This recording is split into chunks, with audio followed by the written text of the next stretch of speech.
Santos now to add the PAT. And they're not going to get the kick off in time. And that'll set them back 5. Now a slightly more difficult attempt here from the 20. And he's been a busy man, 5 for 5 now as he knocks another one through to extend the lead. Giants 14. Now after the touchdown, here's Santos to kick this one away.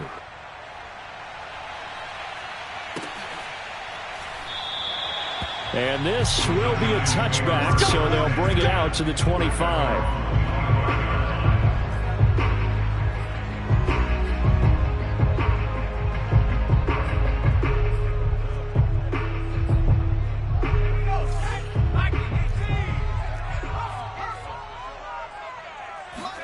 They go back to the air here after the INT on the last drive. And now here's another interception.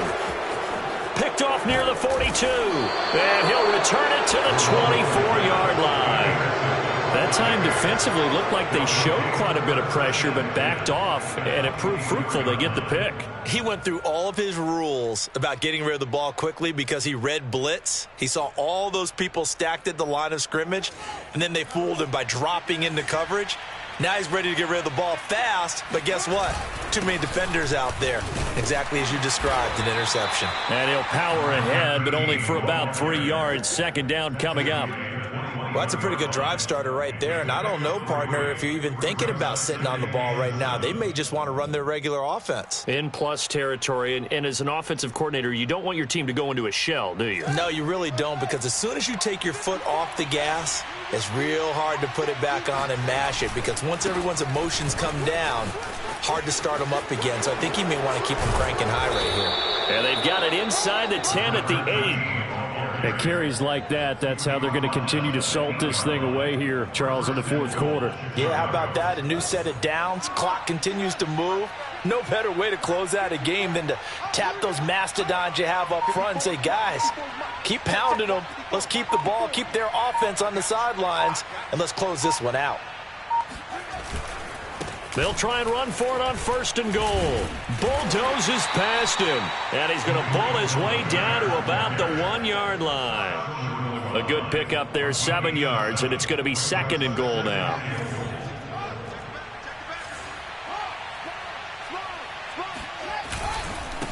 They'll try to run this one in. And he's into the end zone. Touchdown, Bears. A great play there. His 10th touchdown of the season, 2nd of the game. And the Bears look like they're going to get back in the win column as they extend their lead here in this fourth quarter. Santos with the extra point, and that'll increase their lead to 28. Now after the touchdown, here's Santos to kick this one away. The return man down to a knee, and this will come out to the 25-yard line.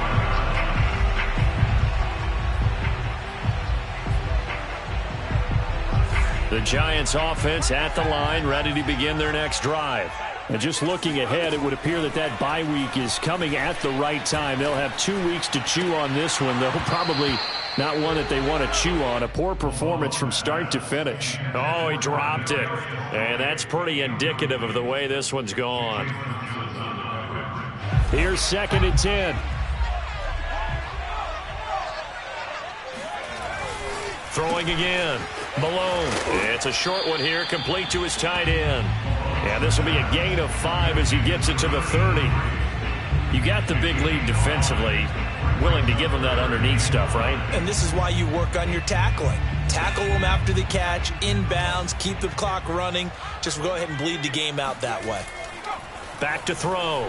Malone. Oh, had his hands on it, couldn't bring it in. Pretty symptomatic of how this game's been going. Well, we've talked about it, CD, but it bears repeating. They are struggling to throw the football. All the interceptions and more incompletions. It just doesn't look like things are in sync out there. I would agree with that, and it's not a good day when you feel like an incomplete pass. And my goodness, another interception. Picked off at the 38. And this return is going to be halted right around the 28-yard line. Well, this is one heck of an individual performance we're witnessing. That is now his third interception. And keep in mind, folks, this isn't a safety or a cornerback. This is a linebacker. Does this feel to you like he's having a flashback? Because a lot of these linebackers we see in the NFL, in high school, they were offensive stars. They touched the football all the time. It's like he said to himself, let's go back and put on the leather jacket and go get the football. How about this one? 3 interceptions thus far. They'll run on first down. Galloway, and maybe a measure of revenge there. He's had his way in this one, but this time they get him behind the line. Officially, it's a 1-yard loss. That's going to bring up second and 11.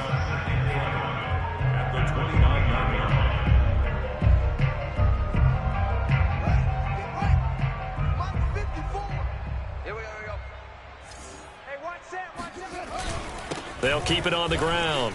Galloway. And inside the 20 before he's brought down. 147 yards rushing for him now as his sensational afternoon continues.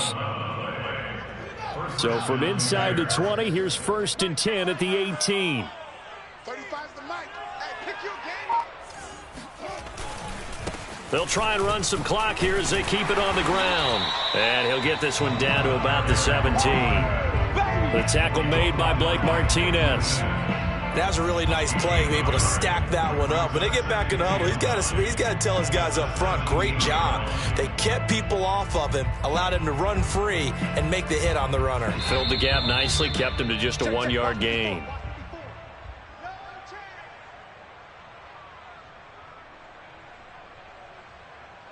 So the Bears with the football here as we welcome you back. They've got a second down now as they look to salt this one away. On second down, Galloway. It's a 4-yard pickup there, and it leaves him with 3rd and 5. And he continues to pile up the yardage. That puts him over $150 now. And this defense has really had its problems trying to keep him contained.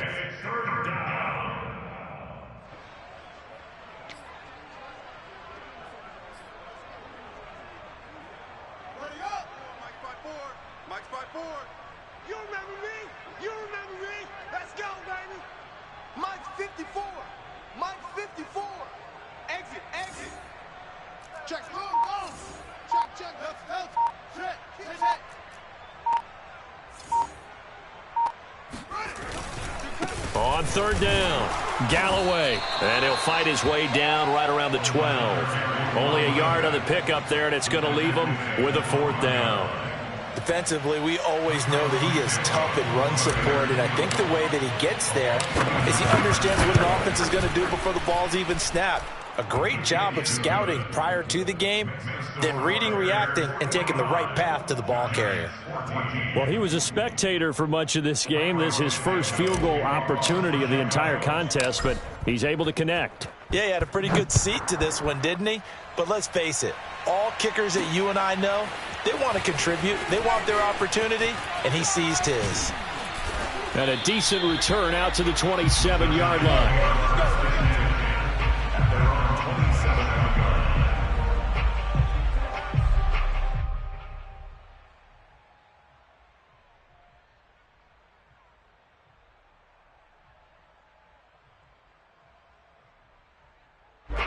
The Giants offense at the line, ready to begin their next drive. And they unfortunately are staring at a mini losing streak developing, trailing here in the 4th quarter. This would be their 3rd straight defeat. And they'll get it up just short of the 45 at the 44. Well, this game is certainly pretty well over. They can go ahead and mark it in the win column. But as a defense, they don't want to get so soft now that everybody just throws the ball all over the place against them, gets big yardage, and puts points on the board. They have pride, too, on that side of the ball. And they take a knee.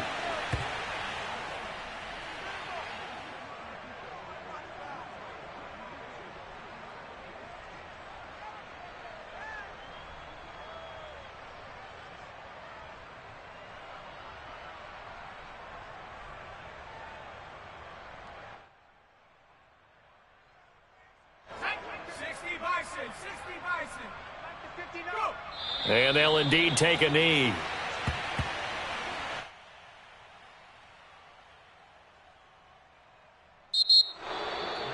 A big offensive explosion helped leading them to victory. And the defensive guys, they're just saying, hey, put those points up every week. We'll just keep winning. They will gratefully accept them, won't they? It makes their job that much easier when they're scoring that many points. Allows them to play with a totally different style and a different flow.